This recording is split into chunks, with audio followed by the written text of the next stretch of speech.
What's up guys? Welcome back to my channel and welcome to AD Reacts. So, for today's video guys, takotan time na naman tayo at ang ating gagawa ng reaction video is itong kay Zarcaro Vlogs. Kay Zark, no? At ang title is Paranormal Investigation sa Villa Epifania. So, hindi ako familiar sa lugar na to at ngayon ko lang din siya, ngayon lang din ako makakapanood ng paranormal dito sa lugar na to.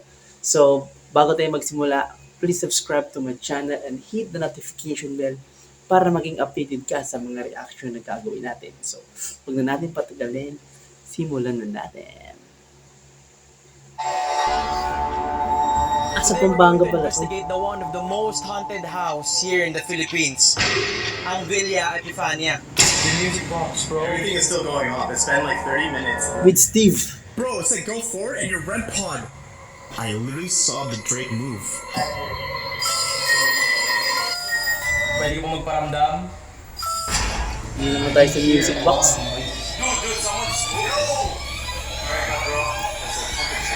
Namatay ka ba dito sa kamay ng mga Japanese?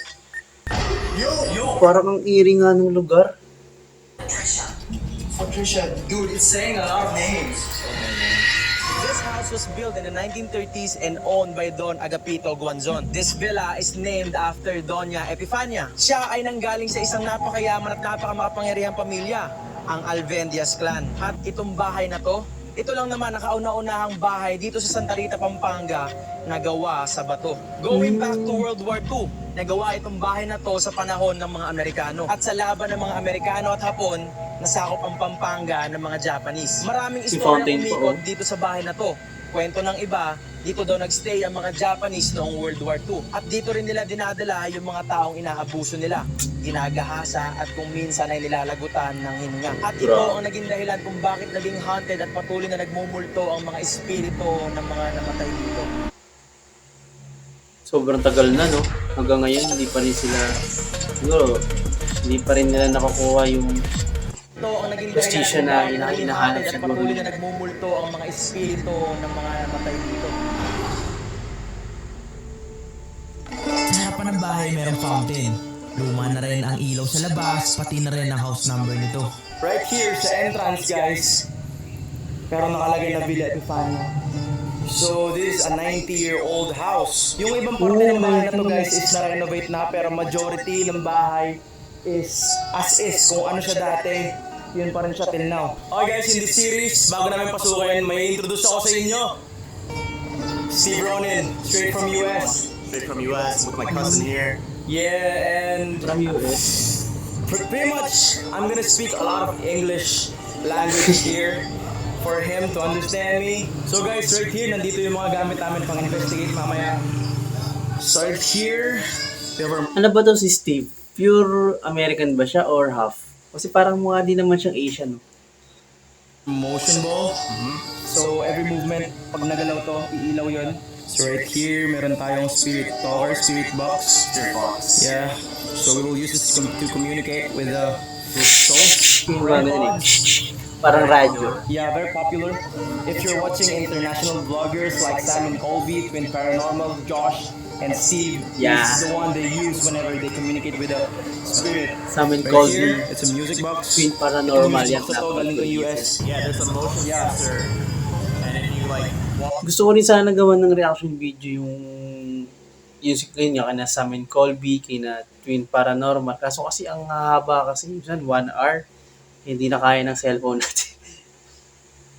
in front of it, it will go off. And of course, to Huwag capture pawis na si everything, Steve. we have night vision cameras. So we will stay in the dark and just use these cameras. Okay guys, so napasok na kami. And Ay, si Agassi. Steve, Agassi, and Agassi pa. let's go. Let's investigate. Pumasok na kami at dito pa lang iramdam na ramdam mo na agad ang pagkaluma ng bahay na to. Grabe yung amoy, talagang luma-luma na amoy kahoy. Isa na yung mga kisame dito, sobrang tagal na rin ito. Ito pa yung mga old pictures, paintings nung dating mga... Bro, medyo pa yung mga ano nila. Grabe yung iba din na picture. Talagang naluma na din sa panahon. Ito yung picture nila. Oh, 90 years ba Ito naman? mga pictures to. Kumpleto pa dito ang lahat ng mga litrato kaya mas nakakadagdag ng takot. Para bang laging may mga Oo, parang nakatingin sa'yo nga yan. Ito ba si Don Epipanya? Ang creepy talaga ng mga old photo, no? Or old picture. Black and white pa lang. nakatingin sa'yo. Okay guys, so paakit na kami ng second floor. Magdadala lang ako nito just to sense if may magbabago ba. Umakyat na kami ng second floor. Then si At Agassi, makikita voice na rin. ang mga kwarto Papa niya. nito. Okay, guest room. Grabe, iba naman dito. Pinalabutan ako kung kaya nila sa camp. They wouldn't have gusto. May foam pa, no? Ang kwartong ito ay ang dating guest room nila. Andito pa ang mga cabinet at ang mga kama. Iba yung aura dito sa room. Malamig. Malamig siya, mahangin. Pero nakasara lahat ng bintana, nakasara lahat. Pagbukas mo ay, parang yung sumalubong. Parang may hangin, yung parang gumano sa'yo. Dito naman pinuntahan na namin ang master's bedroom. So guys, this is the room of the owner. At pagpasok ko dito, sobrang na-amaze at medyo nagulat ako. Ay, oo nga. Old school nga. Yung favorite spot niya. Pag bumababa siya, bumabangon. Halos lahat ng gamit ay nandito pa. Yung kama, yung sofa, yung cabinet at maski yung salamin. Kumain nyo, Pagkapakot yung cabinet niya. salamin. So isa dito. Pero yung isa, bukas. Kasi bawal mag face to face yung dalawang salamin. Kasi pag ganun, nagiging parang portal of the devil. At itong sunod na kwarto naman ay ang kwarto ng mga anak. Ito family pictures tayo. Grabe, men. Ito yung mga higaan na lahat. Grabe. Andito pa sa kwarto Creepy to ng ang family picture. pictures nila. Mga kama, accomplishments at mga lumang mga gamit. Rocking Sa chair. paglilibot ko, andito rin pala sa taas ang kwarto ng mga bodyguard nila. Andito pa ang kama at cabinet na minsan na ilagayan rin ng mga baril. Pinasok ko rin ang CR. At kung i-imaginein mo, 1930s kung may bathtub ka noon, mayaman ka talaga. Meron din itong balcony. Hindi ganun kalaki pero pwede na. Inakyat ko rin ang pinakatuktok nito. At dito, tanaw na tanaw mo kung may tao ba sa paligid. So, ito lang yung place, guys. Maliit lang. Kaya, let's proceed with the investigation. Investigation series. Niready ko na lahat ng gagamitin namin at sisimulan namin ang investigation. Gano'n ko sa yung first budget floor. niya dyan, no? Okay guys, so right now, Parang i-explain ko na sa sarap inyo magkaroon ng ganyan gagamitin mga namin. gamit, no? So this one is a music box. So pag inom mo yan, May ganyan kang gamit at tapos buksan mo sa bahay nyo. Ewan ko lang, pag tumunog lahat yan, hindi ko mapalipat ng bahay. tapos ilagay mo sa isang lugar, pag may dumaan sa harap niya, Okay ka lang? Lagay ka ng music box sa tapat ng pinto nyo, no? Job interview? I Biglang chose tumunog walang tao, ewan ko na lang. tutunog. This one is our REM pod. So, basically ito, iwan namin yan, pero basta may lumapit yan, tutunog siya. So, let's start. Yeah. Pinosisyon na namin ang lahat ng gamit. Ang gulo ng camera at mga Ano mga sila, guys? Parang Simulan na namin ang takot investigation. May cross pa, oh. Nagdasal na muna Ang kami. ganda yung mga napapanood ko sa mga sa mga, yung mga, tawag dito. Yung mga, sinasapian ng mga, mga movie ng ibang bansa. Most likely sa mga, or usually sa mga, sa mga American ng mga movie na, horror. Eh bago simulan to, kailangan namin ng proteksyon dahil hindi biro itong gagawin Cross namin. po, ang daming cross. At pagtapos namin magdasal, bigla nag-alarm yung REM pad ko.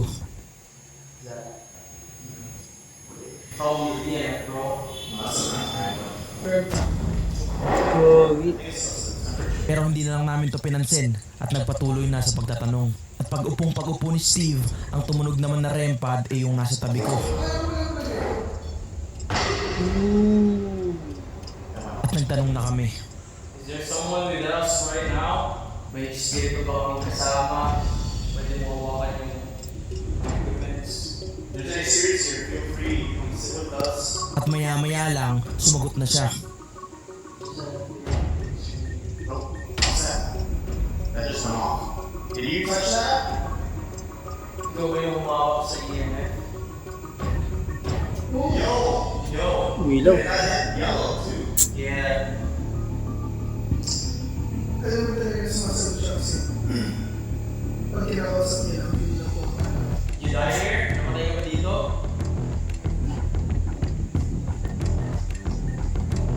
Pumapalo na pag sumasagot nga. Oh, kagi. Tama mo, di sila nagtatanong, hindi gumagalaw yung EMF.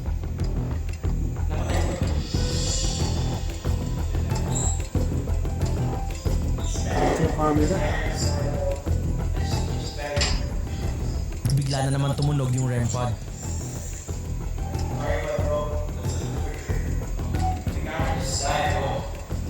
At pag-check ko sa camera, hindi ko alam kung paano to namatay dahil hindi naman siya lobat.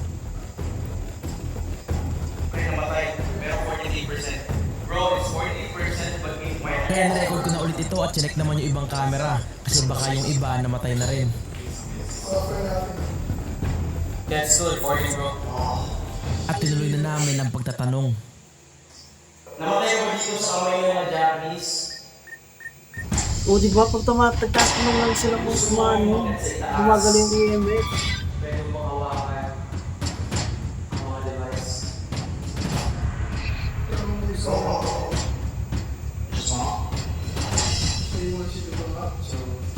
Is that yes? You want us to go upstairs?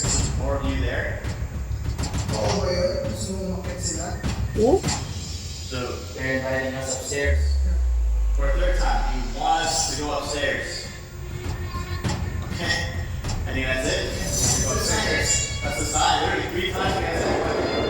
And it just goes off. Kaya Yung umakit iba kami nawala. agad sa taas at sa puntong to, tatlo na lang kami dahil si Aga ay may hindi magandang nararamdaman.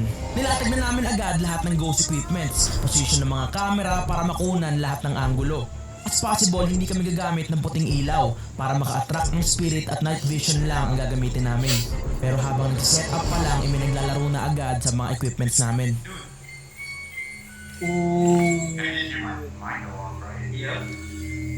Dude, bro!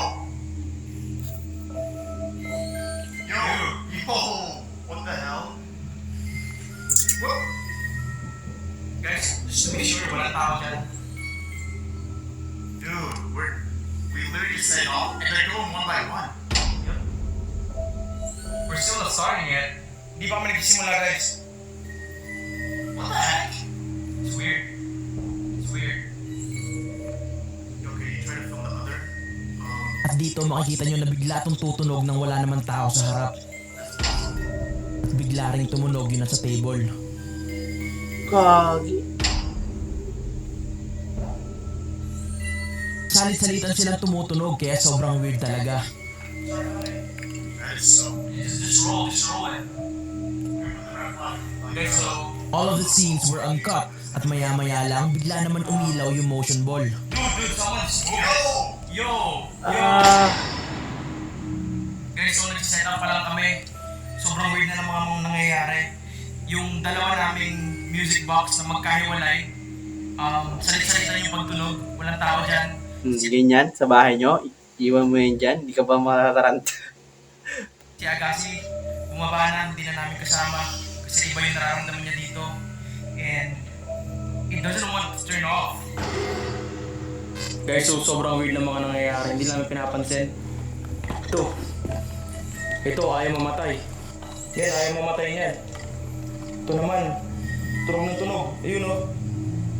And you know what's weird? It's like one goes off, and the next one goes off, the next one. Yeah. And how is that happening? Because this It's not possible, it bro. only detects motion. It's not possible. I know, I can't explain it either. I've been watching some tons of video on the internet. Yeah, It's impossible. I know. I can't explain it, guys, but Impossible. what do you think? Leave a comment down below. Let me know what you think is going on right here in the second floor. First time kong mangyari sa akin to, hindi lang kami nagpapadala sa takot, pero sobrang creepy. Yan. Look at that. Tugo, manang ilong ni mo, to. Sa akin to, hindi lang kami nagpapadala sa takot, pero sobrang creepy. Yan. Look at that. Dude. Sige siya naman doon sa labas. Maybe we're getting played. Baka naglalaroan tayo. Guys, so may camera dito. Nakikita nila lahat. And it's very possible na tumunog to ng walang tao dito. Kasi tutunog lang naman yan kapag may dumaan. Pag nandito yung tao, hindi titigil yan sa pagtunog. Di ba? Pero pag walang tao, hindi dapat tutunog yan. Paano masasabing ano yan? Kumbaga, paano masasabing peke yan? Or maybe, napaglalaro kami. Put this in the other room. Nilipat na lang namin yung isa pang music box sa kabilang kwarto. Baka sakaling tumigil na siya sa paglalaro at para makapagsimula na rin kami. So guys, lahat nakaset up na. Yung REM pad ko, nandito na. Yung music box ko, nasa kabilang kwarto. Yung music box ni Steve, nandito. Yung REM pad na isa, nandun. Umilaw yung rempad. Guys, we're gonna start communicating using the Spirit Talker app. Nag-i-intro pa lang si Steve nang biglang may magsalita sa spirit talker namin. And already here, I work here. dude. Okay. At merong weird na nangyayari sa EMF namin na hindi siya mababa ng level. Keep some turning yellow. Should be only green, right? That's so strange. It's so strange how like all the Is that your name? I work here. Godfrey. Godfrey. I mean that makes sense. I think that'd be a fucking name. Friend named Godfrey. So, let's start. Yeah. I'm Zark. I'm Steve. We're here to further communicate. Si Aga, di umakyat? Free. Feel free to. Wala si Aga, sino? Here in this room. There's anyone with us? Can you touch any of the device? Pwede ko magparamdam? Sense of death. Hindi namin to napansin pero kung makikita mo yung kama, kahit sa ang angulo ay may nagsishutter na ilaw. How did you die, Godfrey? Okay yung rempad. Paano ka namatay, Godfrey? So this. Oh, now it's beeping. Bro, there could be a lot of spirits. I doubt it. Because of the phone. It should be beeping, alright? Crying. He died crying, bro. Were you sad when you passed away here? When the Japanese occupied this place, they used this place Pwede. Pumatay siya kaya kasi baka they used this siguro place to kill people and siya sa mga inano ng mga things. Japanese. And they were crying to death, bro. They were crying to death. Yes. Umiiyak sila. Is that correct? What we just said? If so, can you confirm it with any of these equipment? Freeze. Please. This one freeze. Yeah. Oh, it's connecting now. Like Imagine you've been occupied by the Japanese. And they were pointing gun at you. yeah, it would freeze. Come with us. Right. When we were downstairs, I told the spirit we're here to know about the history. Right. Maybe they are telling us Yeah. what happened before. Of course, yeah. Before. Well, thank you for all the answers you've given us. It's really making us learn a lot about what happened here in your story. Feel free to keep on communicating. Yo, bro, it's like go forward and your REM pod just went off. And the funny thing is, I turned this off. Wait, what the heck? Guys, yung rempad namin. Bro, It says go forward, bro. forward. Guys, kita niyo yan. Ito yung sinabi.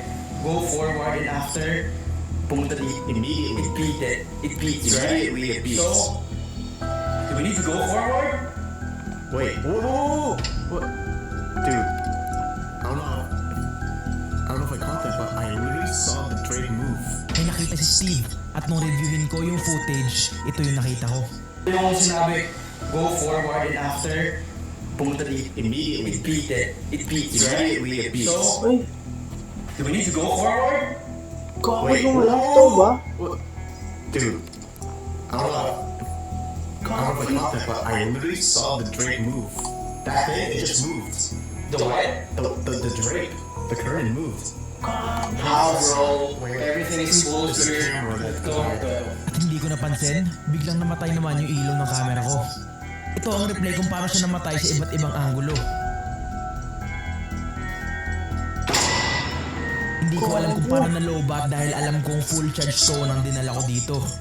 At nang i-check ni Stevie sa kanya, Sabi nila, sinihigop daw or kinukuha ng mga spirit yung energy ng mga battery ng mga gamit nila para meron silang lakas ayun, makapag-communicate dito sa kanila.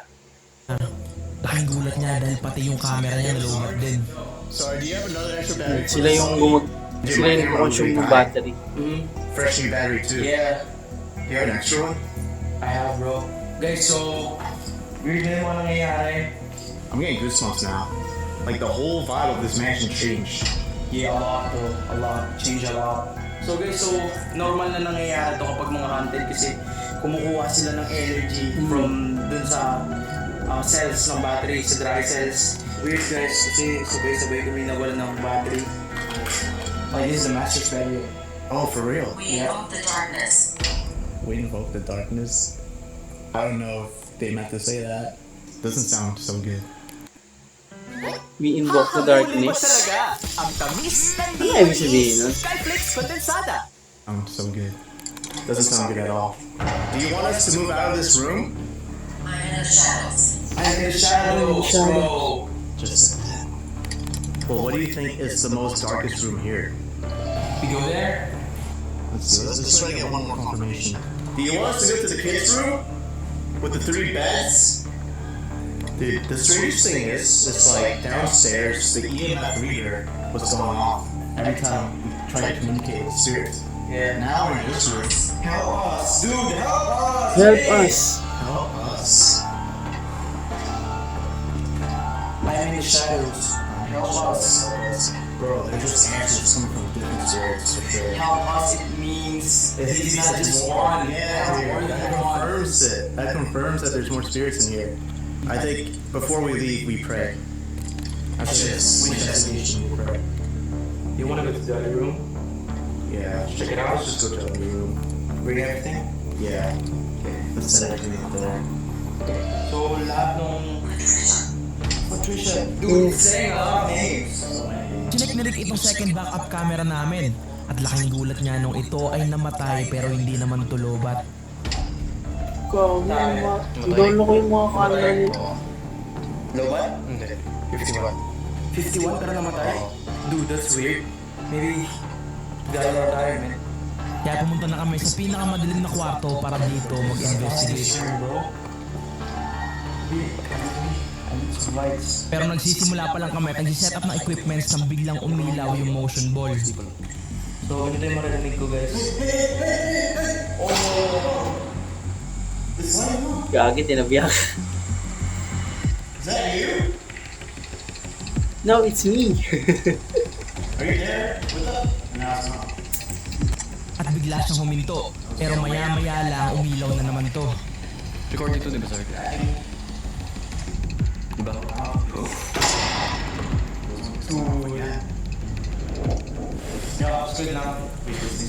Ang tawag sa gagawin namin ay Estes method. So ang magtatanong, Ano nangyari? Paano ako namatay? habang si Stevie interpret yung naririnig niya sa earphones. The spirit box will produce buzzing frequencies, and through that frequencies may maririnig siyang words.